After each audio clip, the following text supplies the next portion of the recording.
이런 말이 있습니다. 당신의 재산은 어떻게 하시겠습니까? 물려주시겠습니까? 말겠습니까? 물려준다면 어떻게 물려주시겠습니까? 세월이 흘러가며 아들에게만 주겠다던 시대에서 아들, 딸 구별하지 않고 공평하게 나누어 주겠다는 부모들이 늘어나는 등 상속에 대한 인식도 많이 바뀌어 가고 있습니다. 아직 변하지 않은 한 가지는 이왕이면 효도하는 자식에게 더 많이 주고 싶다는 것이지요. 남은 재산을 잘 분배하는 법, 어디 없을까요? 최근에는 불효소송 사례가 많아지고 있다고 하는데요. 불효소송이란 부모가 생전에 미리 재산을 물려주었는데 자식이 부모를 등한시했을 경우 할 수 있는 소송입니다. 부양해 줄 것을 조건으로 부동산, 현금 등을 증여한 경우 이를 반환받을 수 있는지가 관건입니다. 실제로 유명인 S씨의 할아버지가 S씨를 상대로 맨 불효 소송이 화제가 된 적이 있었습니다. 할아버지는 S씨가 효도를 하겠다고 해서 자신의 땅을 물려줬는데 이후부터 연락도 끊기는 등 효도 사기를 당했다며 땅을 돌려달라고 했습니다. 위 사건은 결국 할아버지가 소송을 취하하면서 사건은 마무리되었지만 이 같은 불효 소송은 꾸준히 증가하고 있다고 합니다. 불효 소송 다음 사례를 들어보세요. 어느 도시에 사는 평범한 한 아버지는 아들이 결혼한 이후에 결혼하자 집을 사주고 식당도 차려주었습니다. 그런데 점차 갈등이 생겼습니다. 아버지가 며느리를 혼낼 때마다 아들이 며느리 편을 들었기 때문입니다. 이버지는 족보에서 너를 파버리겠다고 했습니다. 게다가 아버지가 소유한 식당에서 일하던 아들은 일을 그만두고 싶다고 하였고 갈등이 쌓여가면서 아버지가 아들을 때리는 상황까지 이르렀습니다. 아들은 아버지와 연락을 끊었습니다. 그러자 아버지는 아들을 상대로 내 돈을 돌려달라며 소송을 냈습니다. 아버지는 과거 아들에게 재산을 주면서 효도 각서를 쓰게 했었습니다.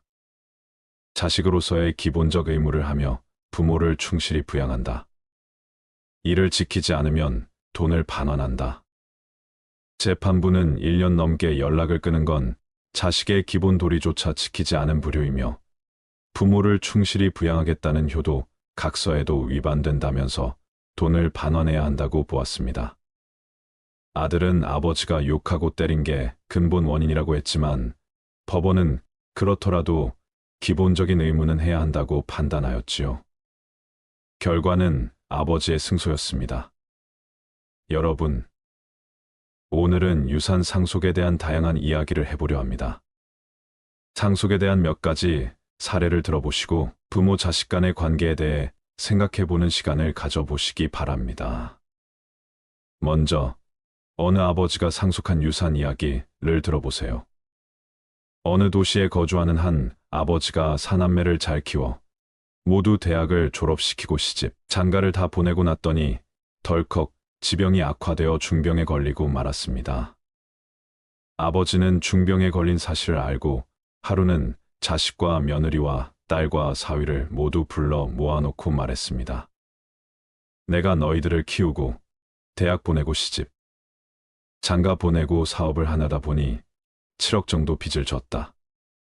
그런데 너희가 알다시피 내 건강이 안 좋고 이제 능력도 없으니 너희들이 나에게 얼마씩들을 좀 줘 갚아다오.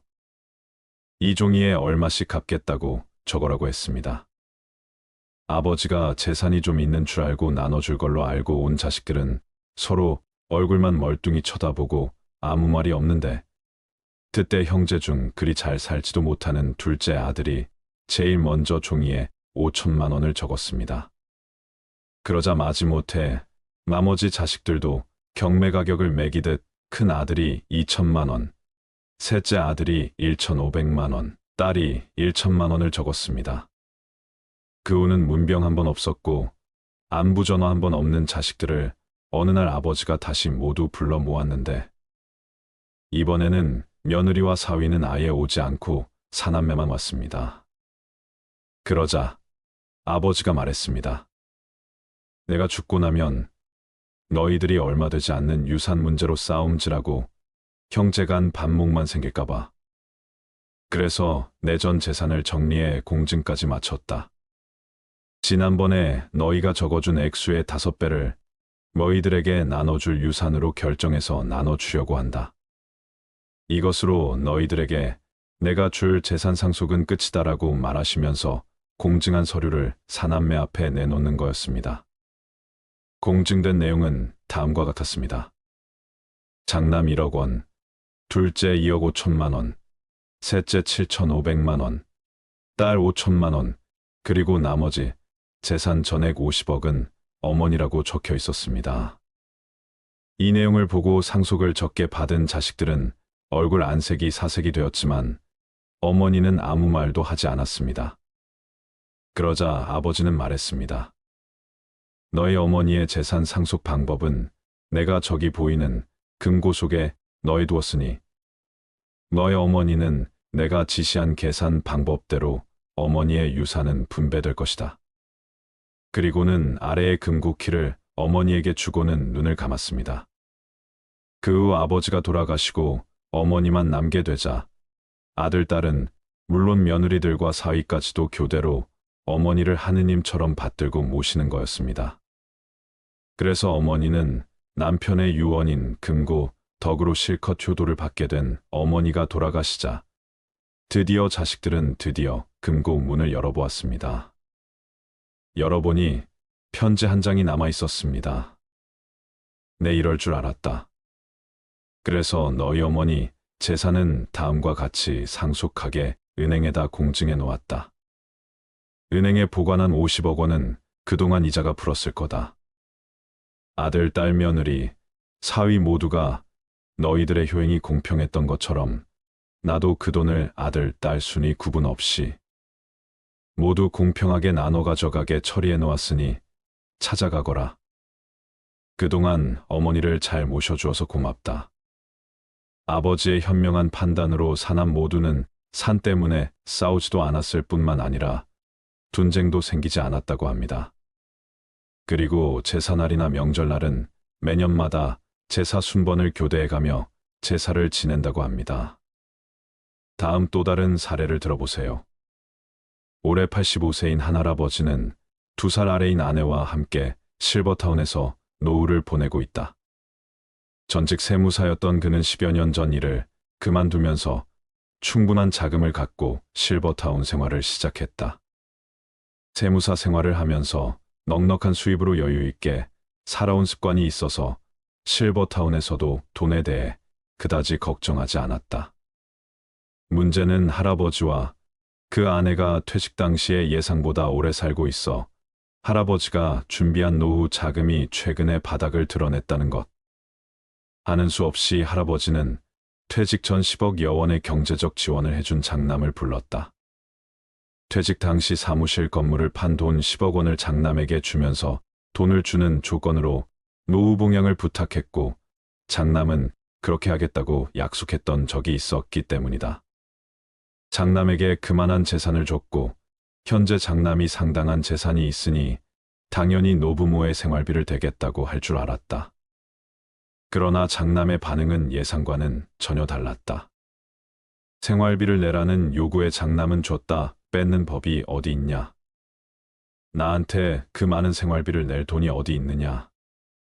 돈이 없으면 요양병원으로 가지 왜 돈을 달라고 하느냐며 벌컥 화를 내면서 문을 박차고 나가버린 것이다.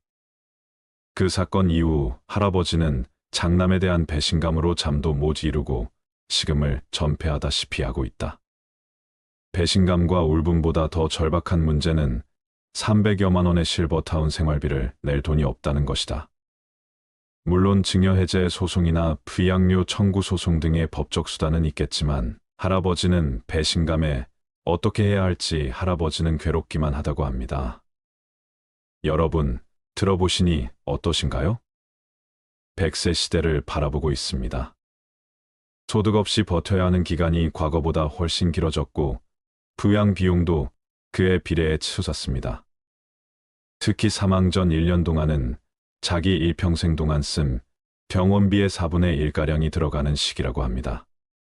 평균 수명 연장의 여파로 노후 부양을 둘러싼 가족 간 갈등이 법정까지 오는 일이 늘어나는 추세입니다. 예전 같으면 가족이기 때문에 다른 사람의 시선 때문에 참았을 일이라도 지금은 부모 자식 간에도 법으로 보장된 자기 권리를 찾으려고 하는 경우가 적지 않지요. 재산을 미리 물려주려는 부모님들은 노후 부양을 위한 법적인 대비책을 한 번쯤 생각해 보시길 권합니다. 재산을 증여하면서 노후 봉양 약속을 문서로 받아놓는 것도 좋은 대비책이 될 것입니다. 자식에게 재산을 물려주지 말고 자식이 많은 것을 배우고 경험할 수 있도록 뒷받침을 해줘야 합니다. 쉽게 얻는 돈은 쉽게 나가는 법이며 재산이 있으면 자신을 갖추는 데 써야 하지요. 만약 자식에게 재산을 물려주고 싶으면 가치관과 이념을 먼저 심어줘야 하며 바른 분별력을 키워줘야 합니다. 자식에게 욕심을 내지 말고 조용히 지켜보는 것이 좋으며 부모가 자식에게 간섭과 집착을 한 만큼 관계는 어려워집니다. 자식과 배우자에게 자유를 주는 것이 좋으며 도와달라고 요청할 때만 도움을 주면 됩니다. 자식이나 배우자의 삶에 30% 이상 개입하지 말고 70% 이상은 자신의 삶에 신경 쓰세요. 마음이 아프고 자식이 안쓰럽더라도 묵묵히 지켜보면서 자신의 실력을 길러 힘과 에너지를 갖추는 것이 바람직하다. 자식이 성장하면서 부모에게 물었을 때 바르게 답변하고 가르칠 수 있는 실력이 없으면 무시를 당하게 된다. 무식한 사람이 잘 사는 법은 절대 없으며 은은한 맛이 있어야 진국이듯 기품이 있어야 어른이다. 싸우면 정든다. 부부 싸움은 칼로 물베기다는 주장은 틀린 말이다. 싸우고 나서 화해를 해도 탁한 기운은 사라지지 않고 쌓이게 된다. 탁한 기운이 쌓이면 감정이 악화되고 메말라서 멀어짐으로 싸움은 안 할수록 좋다. 성질이 급하고 화를 자주 내는 사람은 기운은 큰 반면 무식한 사람이다. 싸울 때 목소리가 큰 사람이 이길 것 같지만 결국 지게 되며 화를 자주 내면 탁한 기운 때문에 면역력이 약해져서 병에 잘 걸린다. 화를 자주 내는 것은 병에 걸리고 싶어서 환장하는 꼴이다. 빈 깡통이 요란한 법이며 지식을 갖출수록 겸손해지고 부드러워진다. 은퇴를 했다는 이야기는 건강을 자신할 수 없는 나이라는 이야기이기도 합니다.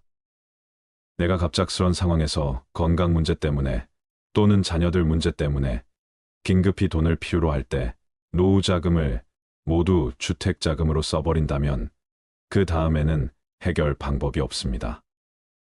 그렇기 때문에 은퇴 자금을 한번 계산해보고 거기에 맞는 현금 흐름을 충분히 확보하고 난 후 남은 범위 내에서 주거 문제를 해결하면 가장 좋을 것 같습니다.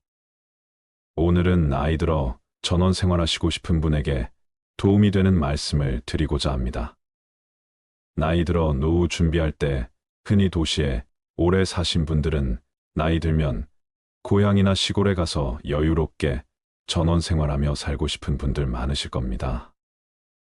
그래서 최근 들어 50대 이상이신 분들 중에 세컨하우스로 전원주택 구매하시는 분들이 많은데요. 그런데 간혹 전원주택을 선택할 때 중요하게 생각해야 하는 요건들을 잘 모르고 무턱대고 주택을 구매하여 사는 내내 돈도 잃고 마음도 다쳐서 다시 도시로 돌아가는 분들도 계십니다. 집이란 것이 우리 눈에 안 보이는 작업도 굉장히 많다 보니 그 과정들을 모두 확인하기가 힘들 수밖에 없습니다. 그야말로 직접 살아보지 않으면 모르는 부분들이 많은 것이 바로 전원생활인데요. 전원주택 매물은 지역별로 굉장히 많습니다. 그러니 너무 급하게 서두르지 마시고 오늘 영상에서 말씀드리는 내용들 잘 참고하셔서 현명한 선택하시면 좋겠습니다. 절대로 사면 안 되는 전원주택 첫 번째는 방향이 좋지 않은 집입니다. 전원주택의 경우 단열 등의 이유로 주택의 방향이 중요할 수밖에 없는데요. 간혹 서류상으로만 확인 방향을 정확하게 모르고 경관의 유혹에 이끌려 서향이나 북향이 있는 집을 구매하는 경우가 종종 있습니다. 이런 경우는 살다 보면 난방비가 상당히 많이 들어가고 사람도 자연의 일부인지라 해를 많이 봐야 하는데 해를 많이 보지 못해 도리어 건강을 해치는 경우가 있습니다. 전원주택을 구입할 경우 모든 서류상에서 남향으로 나와 있다고 하더라도 가장 정확하게 알 수 있는 때는 겨울입니다. 겨울에 구입 예정인 곳을 가보면 따뜻한 곳은 눈이 녹아 있는데요. 이렇게 집의 방향을 잘 확인하신 후에 구매하는 것이 중요합니다. 두 번째는 매입한 지 얼마 되지 않는 집입니다. 보통 매입한 지 얼마 되지 않아 다시 매물로 나왔다는 말은 결과적으로 무언가 이 집에 불편한 이유가 있다고 보는 것이 좋습니다. 가령 마을 사람들과 소통이 잘 안 된다든지 집 내부에 문제가 있다든지 하는 것들인데요. 우리가 노후에 큰 맘을 먹고 주택을 구매하는 것인 만큼 아무리 작은 문제라도 그냥 넘기지 말고 이런 부분도 한번 의심해 볼 필요가 있습니다. 세 번째는 독특하게 지은 집입니다. 광고나 드라마에 나올 법하게 독특하게 지어진 집은 보기에는 멋지지만 결론적으로 이런 집은 나중에 안 팔릴 가능성이 큽니다. 지금은 집의 인테리어나 경관이 마음에 들어서 구매를 하더라도 나중에 집이 안 팔리면 골치가 아플 수밖에 없습니다.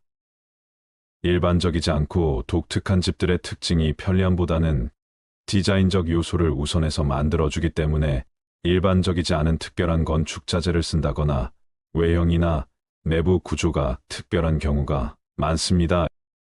일반적이지 않다는 건 비용과도 연관이 되는데요. 집을 지을 때 건축 비용도 많이 들고 유지보수 비용도 무시할 수 없습니다. 특히 문제가 생겼을 때 동네 안에서 간단히 불러서 해결될 일도 도시에 있는 전문업체 출장을 불러야 할 수밖에 없는데요. 이것이 모두 비용인 것이죠. 따라서 독특하게 생긴 집을 매매하실 때는 한 번 더 생각해 보시는 것을 추천드립니다. 네 번째는 단열이 제대로 안 되어 있는 집입니다. 전원주택이 단열이 제대로 안 되어 있을 경우 겨울에는 춥고 여름에는 습합니다. 그러다 보니 단열재의 종류에 따라 비용이 천차만별이며 엄청난 차이가 있습니다. 겉모습은 예쁜데 생각보다 주택의 가격이 저렴하다면 이런 집들은 한번 의심해 볼 필요가 있습니다. 주택을 구매하기 전 단열재와 시공 방법만큼은 한번 확인해 보는 것이 좋으며 특히 제습기나 난방을 많이 하는지 꼭 확인하시고 겨울에는 현관문 틀이나 창문 틀에 물이 생기고 눅눅하다면 단열이 제대로 안 되어 있다는 것이니 이 점 꼭 참고하시기 바랍니다. 다섯 번째는 계단이 많은 집입니다. 전원주택은 아파트보다는 계단이 많을 수밖에 없는데요.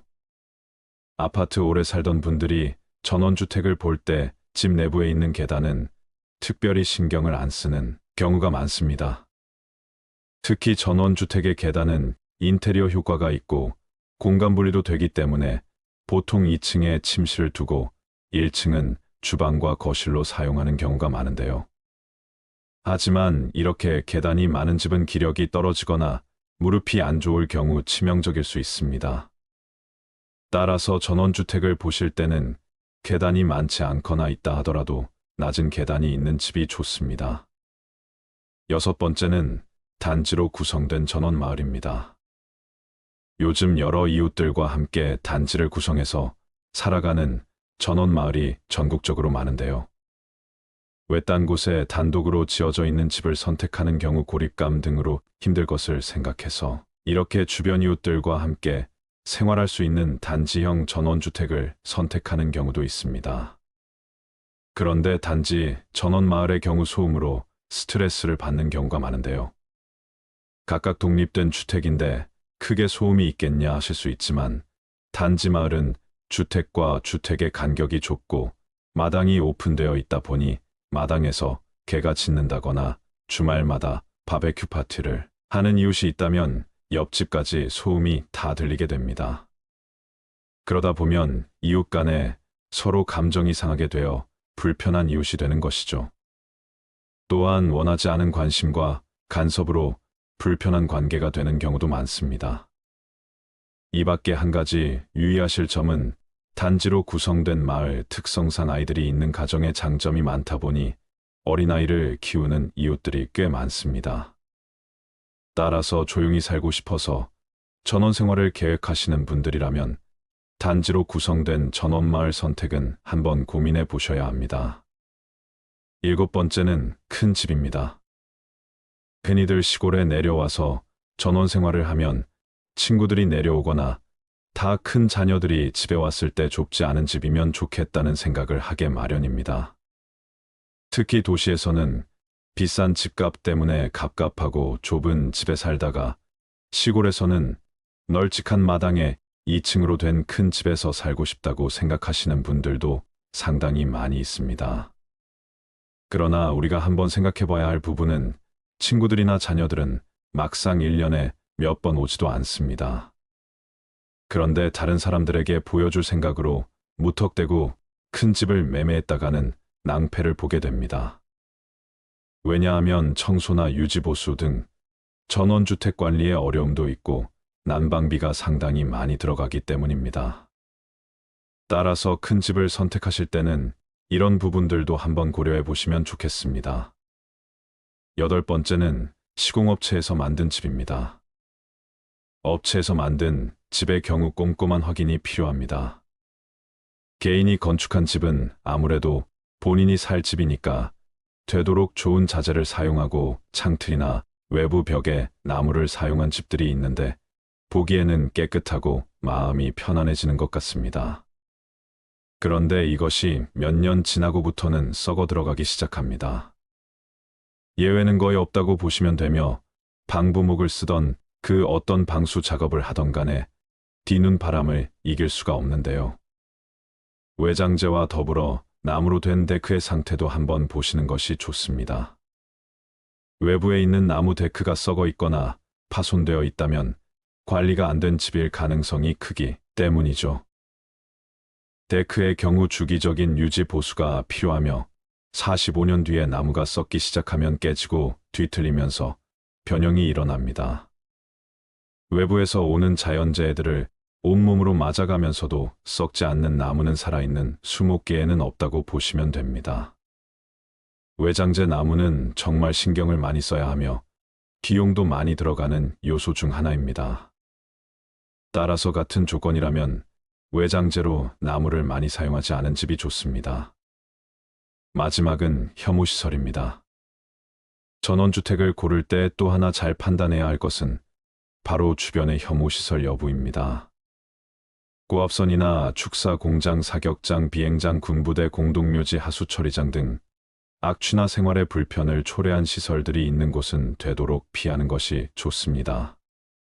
가장 좋은 방법은 관심 있는 주택이 있다면 구매하기에 앞서 반경 1km 내외를 직접 걸어보고 이보다 먼 거리는 차를 이용해 마을 구석구석을 확인해 보는 것입니다. 직접 걸어보는 것과 차 안에서 보는 것은 차이가 크다는 것을 명심하셔야 합니다. 결국 전원주택도 사람이 편안하게 살아야 하는 집입니다. 사진이나 그림 같은 풍경에 취해서 잘못된 선택을 할 수도 있습니다. 그렇게 되면 작은 단점들이 보여도 이 정도쯤이야 괜찮겠지 하며 급하게 계약을 서두를 수 있는데요. 하지만 막상 살아보면 작게 느껴지던 단점이 크게 다가오기도 합니다. 전원주택을 구입할 때는 자연환경과 미관뿐만 아니라 도로, 전기, 전화, 상하수도 등 기반 시설이 잘 갖추어져 있는지, 주변의 각종 편의시설이 얼마나 가까이 있는지 등을 종합적으로 살펴본 후 선택하시는 것이 좋습니다. 흔히 돈의 노예가 되지 말자는 말을 합니다. 그러나 보통 사람들은 돈을 벌기 위해 아침에 일어나 싫어도 억지로 일어나 일터로 출근을 합니다. 그리고 퇴근 시간이 오기만을 간절히 기다리는 삶을 살지요. 이것이 노예의 삶이 아닐까요? 직장 생활을 하든 장사를 하든 그냥 놀든 먹고 사는 돈 걱정을 하지 않는다는 것은 자유를 가지고 있다는 것입니다. 카드값 결제를 하기 위해, 대출금을 갚기 위해 생계유지를 위해 하기 싫은 일을 억지로 해서 돈을 벌어야 한다면 그 사람은 돈의 노예인 것입니다.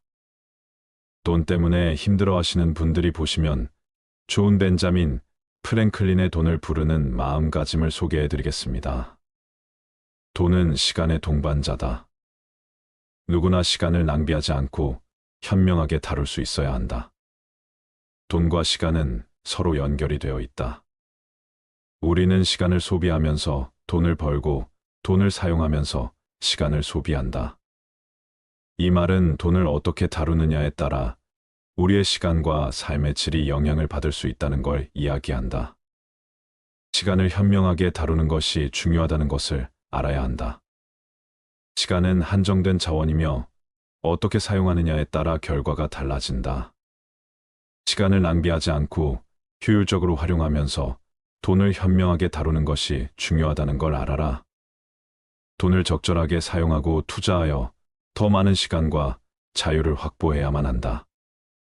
돈과 시간을 현명하게 관리하게 된다면 우리는 더 나은 미래를 구축하고 개인적인 성취를 이룰 수 있게 될 것이다. 돈을 관리하지 않으면 돈이 당신을 관리하게 된다. 살다 보면 돈이 개인의 삶과 선택에 큰 영향을 미치는 것을 알고 느꼈을 것이다. 돈은 우리가 생활하는데 필요한 자원이지만 돈을 적절히 관리하지 않으면 돈이 우리를 지배하게 되는 상황이 발생하게 된다. 돈을 제어하지 않고 방치하게 된다면 돈에 의존하거나 돈의 노예가 되는 상황이 생기게 된다. 돈을 관리하지 않는다면 돈을 통해 우리의 선택과 행동이 결정되고 우리가 원하는 방향으로 삶을 살지 못하게 될 수도 있다는 걸 알아야 한다. 돈을 관리하고 제어하는 능력의 중요성을 기르는 것이 중요하다. 돈을 우리의 목표와 가치에 맞게 사용하고 절제와 통제의 힘을 기르는 것이 핵심이다. 개인의 자유와 삶의 품질을 향상시키기 위해 돈이 우리를 관리하기 전에 우리가 먼저 돈을 관리하도록 하자. 돈을 가치 있게 만들려면 돈을 저축하고 투자해야 한다. 우선 돈을 가치 있게 만들기 위해선 돈을 저축하는 것이 선행되어야 한다. 저축함으로써 우리는 미래를 위한 금융 안정성을 구축하고 금전적인 예비 자금을 마련할 수 있다. 저축은 급박한 상황이나 예상치 못한 비용에서 대비할 수 있게 해줄 것이다. 우리나라 노인 인구가 차지하는 비율은 2020년에 이미 15.7%로 고령사회에 진입하였으며 2025년에는 20.3%로 증가하여 초고령 사회로 진입할 것으로 전망되고 있습니다. 나이 들어 요양원이나 요양병원에 들어가게 되는 경우는 각각의 사연에 따라 다르겠지만 요양원이나 요양병원에 들어가는 순간 바깥 세계와 단절된다는 것은 마찬가지입니다. 일단 요양원이나 요양병원에 들어가게 되면 다시 바깥으로 나가게 되는 경우는 드물다고 하지요. 따라서 요양원이나 요양병원에 들어가지 않도록 노력하는 것이 바람직하며 그렇게 하려면 모인 각자가 건강할 때부터 자기 자신의 건강을 잘 관리하여 지키고 유지해 나가는 것이 가장 중요한 일이라고 할 수 있습니다. 그래서 오늘은 요양원, 요양병원에 가지 않기 위해 꼭 기억해야 하는 것들을 말씀드리겠습니다. 요양원은 매우 중요한 시설입니다. 노년기에 혼자 거동을 못하시거나 생활하실 때 다른 사람의 도움이 필요한 경우에 들어갈 수 있는 시설입니다. 요양원에서는 요양보호사의 도움을 받을 수 있고 의사가 상주하는 것은 아니지만 정기적으로 의사가 방문해서 진료를 보면서 건강 상태를 확인해 줍니다. 우리나라에는 노인장기요양보험이 있어서 입원비와 간병비의 부담이 줄어드는데요. 물론 노인장기요양 등급을 받은 경우에만 가능합니다. 아무튼 이렇게 노년기에 큰 도움을 받을 수 있는 요양원이지만 그래도 누구나 요양원에 들어가고 싶지 않습니다. 왜냐하면 요양원에 들어간다는 것은 그만큼 건강에 문제가 있다는 것이기 때문이죠. 또 가족들과 떨어져서 지내는 것도 힘듭니다. 그래서 요양원에 들어가지 않고 건강하게 노년을 맞이하는 것이 너무나도 중요합니다. 늙은 부모가 귀찮아 돈 몇 푼이면 해결된다는 아니란 생각에 보내지는 부모님의 슬픈 얼굴을 자세히 들여다보는 자식들이 얼마나 될까요? 똑바로 쳐다보지 않는 자식들의 면전에서 애써 슬픔을 감추려고 도망가는 얼굴에 미소를 띄우며 걱정하지 말고 잘 살라는 말 한마디가 팍팍한 현실을 살아가는 우리들의 가슴에 얼마나 와닿을까요? 시작에 앞서 어느 양로원 할머니의 글을 소개해 드리고자 합니다. 어느 작은 양로원 병동에서 홀로 외롭게 사는 할머니가 세상을 떠났습니다. 양로원 간호원이 조촐한 할머니의 짐을 정리하다가 그녀가 쓴 글을 발견하게 되었습니다. 전 세계 노인들을 올린 감동적인 글입니다. 이 시의 주인공인 할머니는 바로 머지않은 미래의 우리 자신들 모습일지도 모른다는 생각을 하게 됩니다. 다음은 양로원 할머니의 글입니다. 간호사 아가씨들, 제가 어떤 모습으로 보이시나요? 당신들은 저를 보면서 대체 무슨 생각을 하나요? 그다지 현명하지도 않고 성질 머리도 괴팍하고 눈초리마저도 흐리멍덩한 늙은 노인으로 보이겠죠. 음식을 질질 흘리고 대답을 빨리빨리 못하냐고 큰 소리로 말할 때면 전 정말 당신들이 좀 더 노력해 주기를 원했습니다. 당신들이 귀찮다고 주먹질을 할 때는 맞아가면서도 전 정말 안 움직이는 몸속에서 용기를 내어 헛손질로나마 싸우고 싶었던 것이랍니다. 댁들이 하는 일도 못 알아차리는 것 같이 보이고 양말이나 신발 한 짝을 항상 잃어버리는 늙은 노인으로 밖에는 안 보였나요? 저항하던 말든 목욕을 시킬 때도 설거지통 그릇만도 못한 내 몸뚱이에 눈물도 쏟아냈지만 흐르는 물에 감추어져 당신들 눈에는 보이지 않았겠죠. 음식을 나누어 먹는 것이 아닌 그냥 먹여주는 댁들의 눈에는 가축보다 못난 노인으로 비추어졌다요. 댁들은 저를 그런 식으로 생각하시나요? 당신들은 저를 정말 그런 식으로 보는 건가요? 제 팔에 든 수많은 멍자국이 당신들 눈에는 망가진 보라색 도라지, 꽃들로 보이던가요? 간호사님들, 그렇다면 이제 눈을 뜨고 그런 식으로 저를 보지 말아주세요. 이 자리에 꼼짝하지 않고 앉아서 나의 의지는 상실되어 댁들이 지시한 대로 행동하고 댁들의 의지대로 먹고 온몸에 멍이 들어도 아픔을 삭혀야 했던 제가 누구인지 말하겠습니다. 제가 살 어린아이였을 땐 사랑하는 아버지도 있었고 사랑하는 어머니도 있었고 형제 자매들도 있었답니다. 16이 되었을 땐 발에 날개를 달고 이제 곧 사랑할 사람을 만나러 다녔답니다. 20살 땐 평생의 사랑을 지키기로 약속하여 결혼하였답니다. 25살이 되었을 땐 귀여운 어린 자녀들이 생겨났답니다. 당신들도 그런 어린 시절이 있었겠지. 서로를 안아주고 감싸주는 행복한 가정이었습니다. 40살이 되었을 땐 어리기만 했던 아들, 딸들이 성장해서 집을 떠나게 되었지만 남편은 제 곁에 있어 슬프지 않았답니다. 50살이 되었을 땐 제 자식들은 직장에서 일을 하고 손주를 제 무릎에 안겨주었습니다. 그때 비로소 인생의 맛을 알게 되었답니다. 마침내 어두운 날들이 찾아와 내 옆에 있던 이가 먼저 하늘로 떠나게 되면서 앞으로의 삶을 생각해보니 두려운 마음에 몸이 오싹해졌다. 자녀들이 모두 자기의 자식을 키우고 있는 그 모습을 보고 난 내가 알고 있던 지난 날들과 내가 주고받았던 사랑을 한번 떠올려 봤답니다. 저는 이제 늙은이가 되었는데 참으로 우습게도 늙은이를 바보처럼 보이게 만드는 것들을 보면서 세월은 참으로 잔인한 것 같다는 생각을 해봤답니다. 몸은 망가지고 우아함과 활기는 떠나버렸고 이제는 무딘 돌이 되어버렸답니다. 시체와 같은 늙은이 속에는 아직도 어린애 같은 마음은 살아있어 가끔씩은 다 망가진 가슴도 부풀어 오르는 때가 있답니다. 좋아하는 사람이 생겨 젊은 시절처럼 사랑도 하고 싶다는 꿈도 꾸어본답니다. 즐거웠던 일들을 기억해보고 고통스럽던 일들도 떠올려보면서 저는 지금 다시 한번 용기를 내어 삶을 사랑하며 살아가려 합니다. 너무 짧고 빨리 지나간 지난 날들을 생각하면서 영원한 것은 아무것도 없다는 엄연한 현실을 받아들이기로 했답니다. 이제 사람들이여 눈을 떠 보십시오. 투정이나 불의는 늙은 이로만 보지 말고 좀 더 자세히 나를 봐주세요. 당신의 아버지는 아니나 아버지일 수도 있고 당신의 어머니는 아니나 어머니일 수도 있습니다.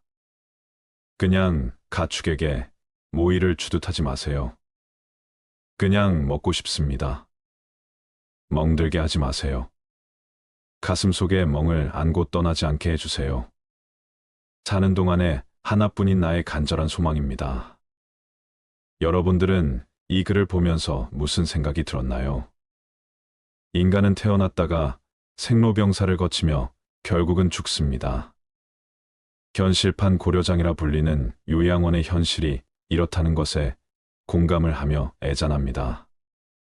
남의 일이 아닌 바로 나의 일이고 다가오고 있는 길이기에 씁쓸합니다. 아이의 숫자가 노인보다 적어서 노인이 노인을 부양해야 하는 게 우리나라의 처지입니다. 과거에는 요양병원이나 요양원이 별로 없어 자식이 직접 봉양을 했습니다. 그러나 요즘은 요양병원이나 요양원에 많이 보냅니다. 나이 들어 요양원에 가지 않으려면 다음 세 가지를 꼭 기억합시다. 첫 번째는 육체적 독립입니다. 노후에 요양원에 가지 않고 다른 사람에 의존하지 않으려면 육체적인 면에서 독립할 수 있는 능력을 가져야 합니다. 100세 시대의 건강만 받쳐준다면 얼마든지 즐겁고 행복하게 살 수 있는 세상입니다. 그렇다고 건강이 엄청난 비용이나 비싼 대가로 얻어지는 것은 아닙니다. 일상에서 건강한 습관만 유지해도 충분히 오래 행복하게 살 수 있습니다. 먼저 약간 숨이 차는 운동을 매일 15분 정도 하면 수명 연장에 도움이 됩니다. 규칙적인 운동은 신진대사를 촉진하고 심장 근육이 경직되는 것을 막아줍니다. 근력과 대사 활동 유지에도 도움이 됩니다. 적절한 운동은 심폐기관 골격근 인대 신경계 등을 자극시켜 만성 퇴행성 환 예방에도 도움이 됩니다. 운동을 안 하더라도 앉아있는 시간을 줄이면 건강에 도움이 됩니다. 미국 캘리포니아대 연구진의 연구 결과 하루 앉아있는 시간을 1시간 줄였더니 심장병 발병 위험이 무려 26% 낮아졌습니다. 또한 노년기에 접어들수록 단백질을 챙겨 먹어야 합니다. 단백질은 노인의 근육 호르몬, 항체 생성에 반드시 필요한 영양소입니다. 단백질은 소, 돼지고기, 생선, 달걀, 검정콩 등에 많이 함유되어 있습니다. 또한 오랫동안 건강하게 살려면 치아 건강을 잘 챙겨야 합니다. 치주 질환을 유발하는 세균은 혈관을 타고 가 온몸 곳곳에 나쁜 영향을 미칩니다. 혈관 염증이 심장이나 뇌에 생기면 심장병, 뇌졸중, 치매 등 중증 질환까지 유발할 수 있습니다. 저작 기능이 떨어지면 영양소 흡수가 잘 안 되고 뇌에 자극이 덜 되는 문제도 있습니다. 올바른 양치질 습관을 가지고 하루 3회 이상 양치를 하는 것이 좋으며 양치할 땐 너무 강한 힘을 주지 않아야 합니다. 두 번째는 정신적 독립입니다. 새로운 것을 배우면 정신과 신체 건강에 도움이 됩니다. 책을 읽는 사람이 더 오래 살고 2개 국어 이상 사용하는 사람은 인지 능력이 더 뛰어나다는 연구 결과도 있습니다. 새로운 것을 배우면 스트레스를 받는 상황에 대처하는 능력이 커집니다. 평생 배우는 활동을 많이 한 사람들은 심장병, 비만 발생 위험이 적고 운동, 금연, 몸에 좋은 음식을 먹는 등 건강한 생활 습관을 가질 확률이 높다는 조사 결과도 있습니다. 또한 사회적 관계를 왕성하게 하는 것이 중요합니다. 미국에서의 연구에 따르면 긍정적인 사회적 관계는 생존율을 50% 증가시켰다고 합니다. 반면 사회적 관계가 부족한 사람은 왕성한 사람에 비해 심혈관 질환 위험이 29%, 뇌졸중 위험이 32% 더 높았습니다. 친구와 활발히 교류하면 치매 위험이 낮다는 영국 버시티 칼리지의 연구도 이를 입증합니다. 또 큰 병에 걸리거나 다쳤을 때 좋은 친구는 정신적 경제적으로 큰 힘이 됩니다. 친구나 가족은 물론 종교, 단체 혹은 지역사회 활동을 통해 사회관계를 넓히는 게 좋습니다. 세 번째는 경제적 독립입니다. 우리는 아직 경험해보지 못한 100세 시대를 살아야 합니다. 경제 독립은 자신과 가족이 행복해지는 세 가지 중에 하나임을 명심하세요. 노후 생활에 필요한 비용을 미리 계획하고 돌발 상황에 대비한 경제적인 예비 계획을 세워두는 것이 필요합니다. 가족이 큰 병에 걸리게 되면 부양과 돈 문제로 구성원 간에 힘들게 됩니다. 이를 위해서는 현재 수입의 일부를 투자해야 합니다. 저축은 안전 예금, 적금, 채권 등을 활용하고 투자는 주식과 부동산을 통해 자산을 늘릴 수 있습니다. 저축을 할 때 소득 중 어느 정도를 저축해야 하는지는 개인의 상황에 따라 다르기 때문에 일반적인 답은 없습니다. 그러나 일반적으로 경제학자들은 소득의 10에서 20% 저축할 것을 권장합니다. 저축 금액은 개인 소득과 생활비에 따라 다릅니다. 하지만 노후에 경제적 독립을 하기 위해서는 일정 금액을 저축해야 합니다. 따라서 수입과 지출을 추적하고 가능한 한 많은 돈을 저축하도록 노력하세요. 오늘 말씀드린 세 가지는 노후 준비의 필수적인 요소입니다. 따라서 노후에 대비하여 가능한 빨리 실천하는 것이 좋습니다. 노후의 눈물은 내 탓이로다. 평균 수명이 늘다 보니 노인 문제가 심각해졌습니다. 요즘 부모님 모시는 것을 귀찮다는 젊은이들의 행위는 자식들을 왕자 공주로 키운 부모에게도 책임이 있습니다. 자식 키울 때 자식 비위 맞추기에 혼신의 힘을 다한 부모는 결국 자식들의 하인이 되는 원인이 됐습니다. 자랄 때 부모 공양법을 모르고 대접받는 법만 배운 아이가 어른이 되어서 어찌 부모 공양을 할 수 있을까요? 인생의 후반기를 보내고 있는 60대들은 그들이 지금껏 살아온 발자취 곳곳에서 후회를 발견한다고 합니다. 인생의 시행착오를 줄이고 더 나은 인생을 살기 위해서 꼭 알아야 되는 건 무엇일까요? 오늘은 우리보다 조금 앞서 이 길을 지나가신 60대, 70대 인생 선배들의 99%가 후회한다고 하는 5가지에 대해서 말씀을 나누도록 하겠습니다. 첫 번째, 저축을 많이 하지 못한 것. 자축은 노후 대비에 가장 중요한 역할을 합니다. 은퇴 이후 가장 큰 고민을 경제적인 어려움이라고 꼽았습니다. 고정 수입이 줄어들고 자녀 지원비, 병원비 등 각종 늘어가는 지출비 탓에 생활고에 시달릴 수 있습니다. 노후 대비를 위해서는 먼저 저축을 시작해야 합니다. 저축을 시작할 때는 먼저 현재 수입과 지출을 파악하고 가능한 많은 돈을 저축하는 것이 좋습니다. 젊은 나이에 저축을 하지 않으면 은퇴 이후 큰 고난을 겪게 될 수 있습니다. 두 번째, 배우자에게 잘하지 못한 것. 배우자는 평생을 함께 할 반려자입니다. 60대가 되어서도 배우자가 옆에 있다면 그야말로 그것 자체가 천복입니다. 그러나 상대방의 소중함을 쉽게 간과해버리고는 합니다. 나이가 들수록 곁에는 서로만 남게 되며 자식도 소용없습니다. 배우자에게 최선을 다하며 앞으로의 노후를 그려나갑시다.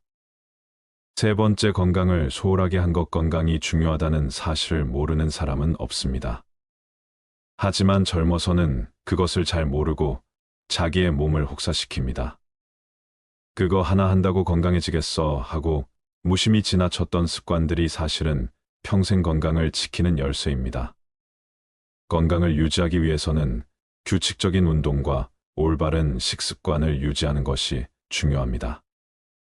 많은 종류의 영양소를 저염식으로 골고루 섭취하세요. 영양 과잉과 결핍이 되지 않도록 철저한 관리가 필요합니다. 그 중에서도 특히 치아 관리를 잘해야 합니다. 치아는 하루아침에 좋아지지 않기 때문입니다. 또한 건강검진도 정기적으로 받아 건강한 삶을 유지하는 것이 좋습니다. 건강한 삶은 노후에 대비하는 가장 좋은 방법입니다. 오래 사는 것이 기본인 시대에 우리는 유병장수보다는 무병장수로 가야 합니다. 네 번째, 자식과 대화를 많이 하지 못한 것. 자식들과 평소에 대화를 많이 하지 않았다면 노년의 소중한 친구 하나를 잃는 셈입니다. 늙고 병들면 자식들에게 의지하게 됩니다. 자식과 친밀한 관계를 유지해야 후회 없는 자식 농사를 했다고 느낄 수 있을 것입니다. 뿐만 아니라 자식과 건강한 유대감을 형성하는 것은 노년의 정신적 안정감에도 도움을 줍니다. 자녀들과 진정으로 소통하지 못했다면 노년이 불행할 것입니다. 다섯 번째, 노년을 함께 할 친구를 못 만든 것. 배우자 다음으로 친구가 가장 큰 자산입니다. 취미 생활을 공유할 수 있는 친구, 자신의 속 얘기를 가감없이 털어놓을 수 있는 친구가 있다면 늙어서도 외롭지 않은 인생을 보낼 수 있을 것입니다. 자식들은 바쁘다고 얼굴 보기가 어려울 것입니다. 만일 평생을 함께 할 친구가 없다면 노년은 무척 외롭고 쓸쓸할 것입니다. 우리나라에는 노인장기요양보험이 있어서 입원비와 간병비의 부담이 줄어드는데요. 물론 노인장기요양 등급을 받은 경우에만 가능합니다. 아무튼 이렇게 노년기에 큰 도움을 받을 수 있는 요양원이지만 그래도 누구나 요양원에 들어가고 싶지 않습니다. 왜냐하면 요양원에 들어간다는 것은 그만큼 건강에 문제가 있다는 것이기 때문이죠. 또 가족들과 떨어져서 지내는 것도 힘듭니다. 그래서 요양원에 들어가지 않고 건강하게 노년을 맞이하는 것이 너무나도 중요합니다. 늙은 부모가 귀찮아 돈 몇 푼이면 해결된다는 아니란 생각에 보내지는 부모님의 슬픈 얼굴을 자세히 들여다보는 자식들이 얼마나 될까요? 똑바로 쳐다보지 않는 자식들의 면전에서 애써 슬픔을 감추려고도만 가는 얼굴에 미소를 띄우며 걱정하지 말고 잘 살라는 말 한마디가 팍팍한 현실을 살아가는 우리들의 가슴에 얼마나 와닿을까요? 시작에 앞서 어느 양로원 할머니의 글을 소개해 드리고자 합니다. 어느 작은 양로원 병동에서 홀로 외롭게 사는 할머니가 세상을 떠났습니다. 양로원 간호원이 조촐한 할머니의 짐을 정리하다가 그녀가 쓴 글을 발견하게 되었습니다. 전 세계 노인들을 올린 감동적인 글입니다.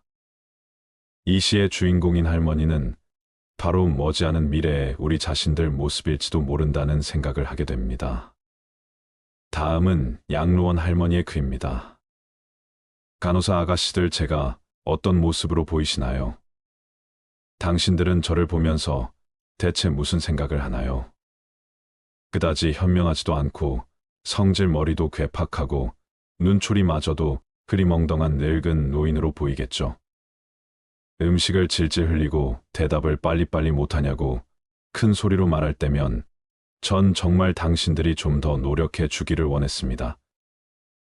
당신들이 귀찮다고 주먹질을 할 때는 맞아가면서도 전 정말 안 움직이는 몸속에서 용기를 내어 헛손질로나마 싸우고 싶었던 것이랍니다. 댁들이 하는 일도 못 알아차리는 것 같이 보이고 양말이나 신발 한 짝을 항상 잃어버리는 늙은 노인으로 밖에는 안 보였나요? 저항하던 말든 목욕을 시킬 때도 설거지통 그릇만도 못한 내 몸뚱이에 눈물도 쏟아냈지만 흐르는 물에 감추어져 당신들 눈에는 보이지 않았겠죠.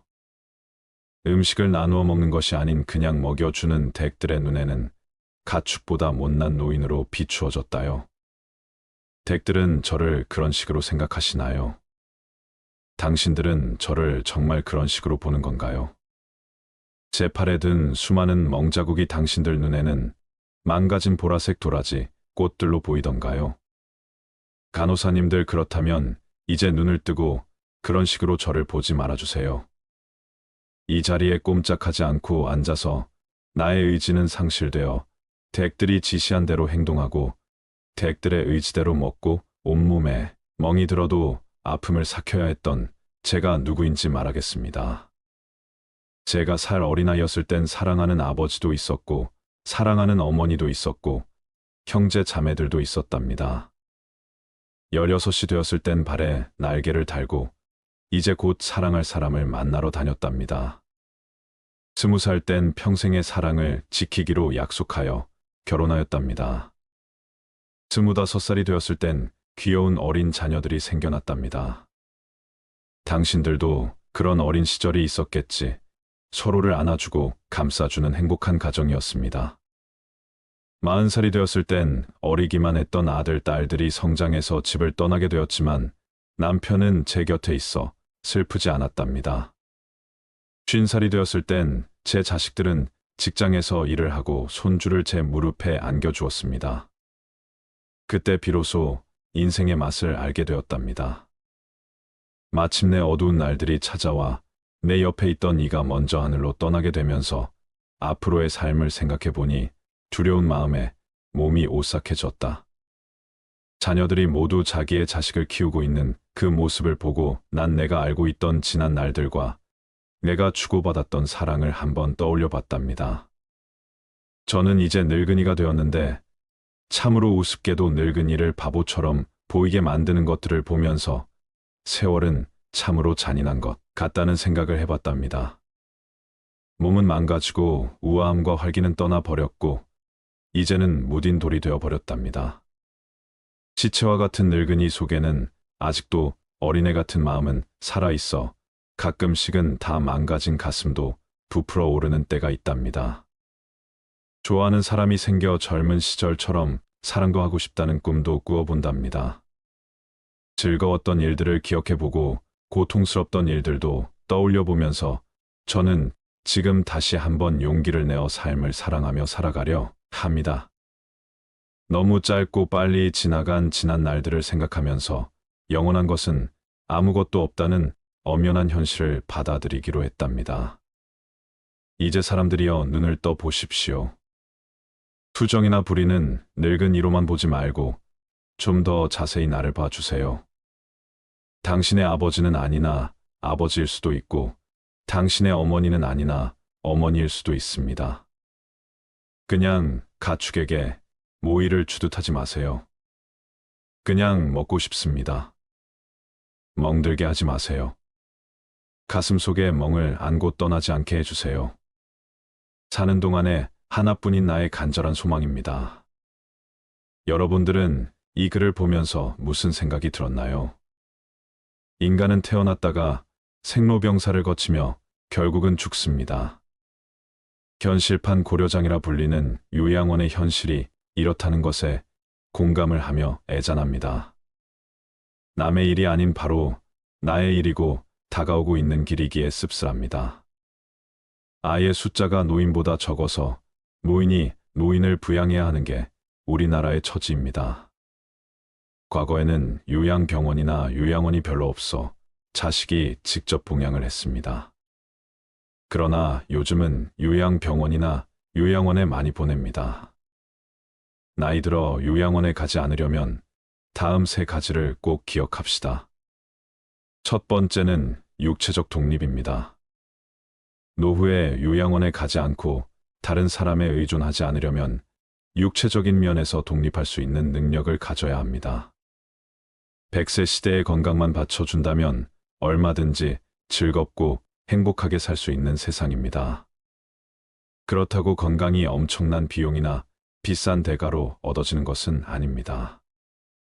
일상에서 건강한 습관만 유지해도 충분히 오래 행복하게 살 수 있습니다.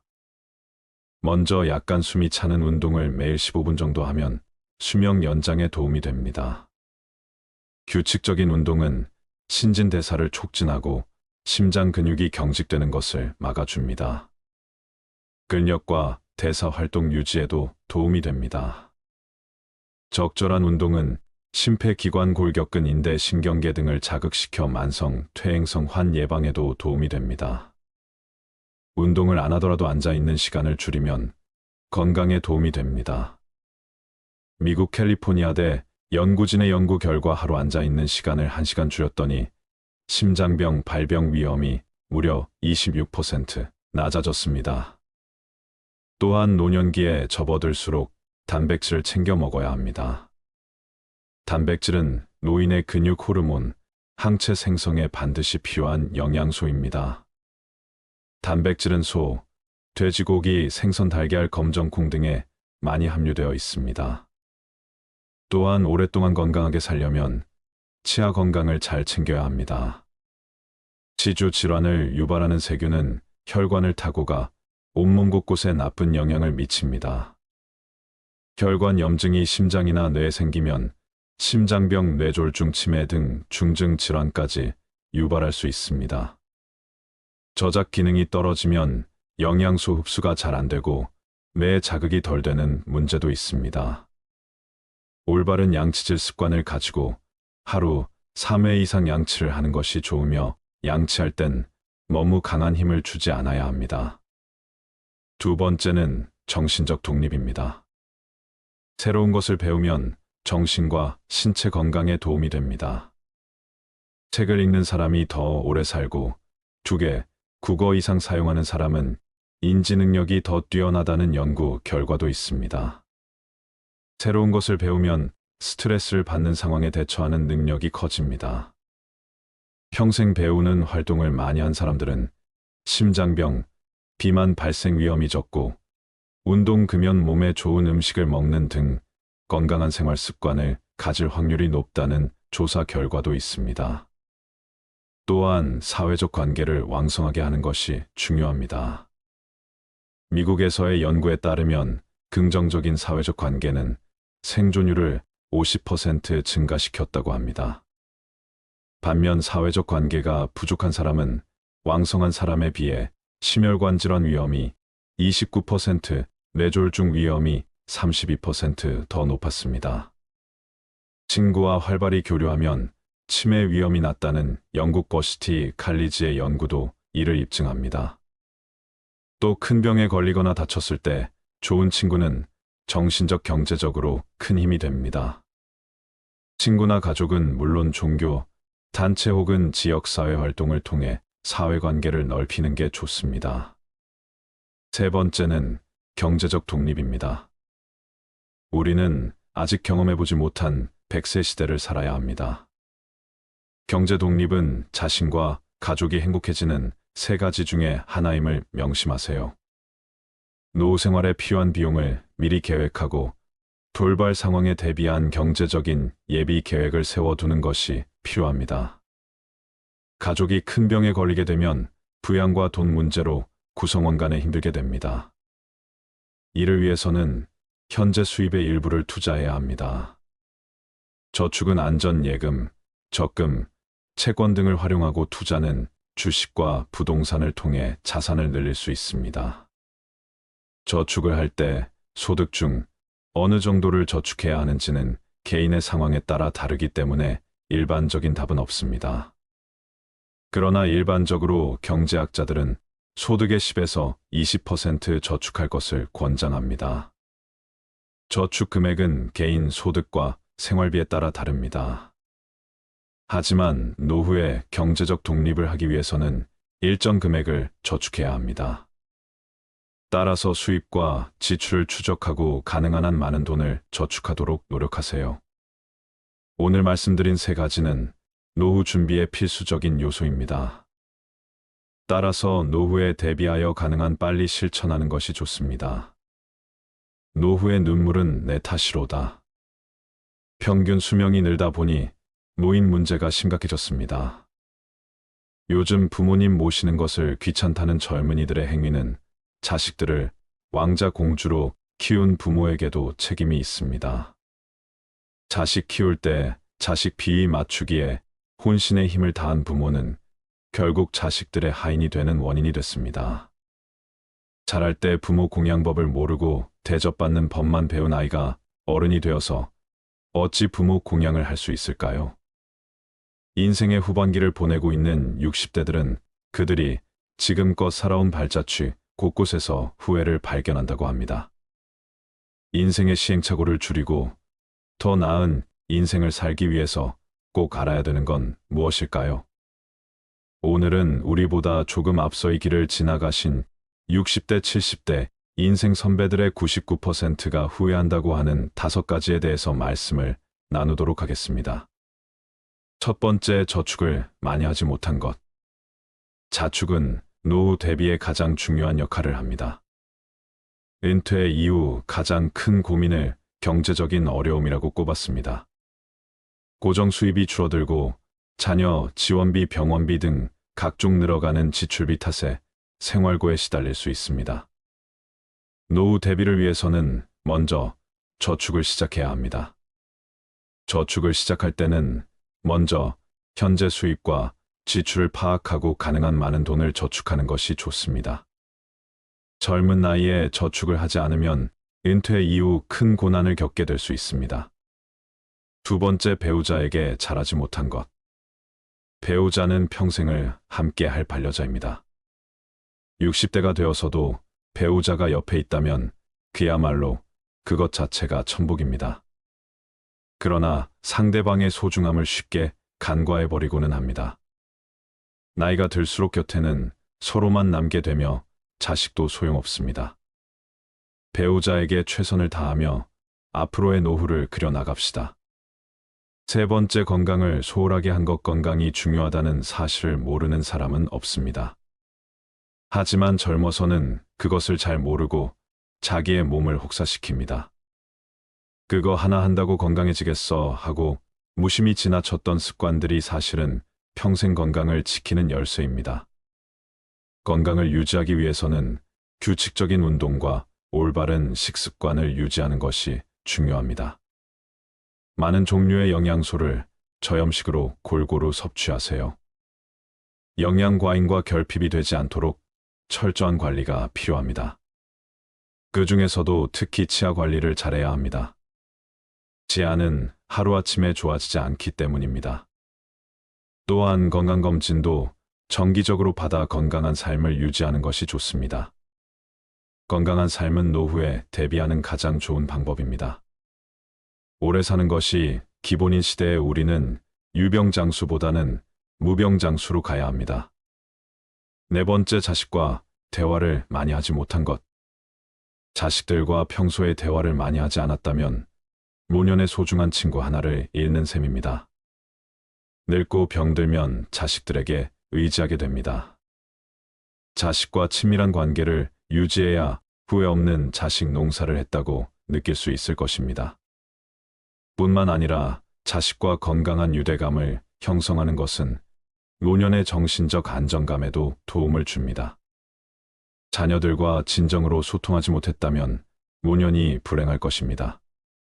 다섯 번째, 노년을 함께 할 친구를 못 만든 것.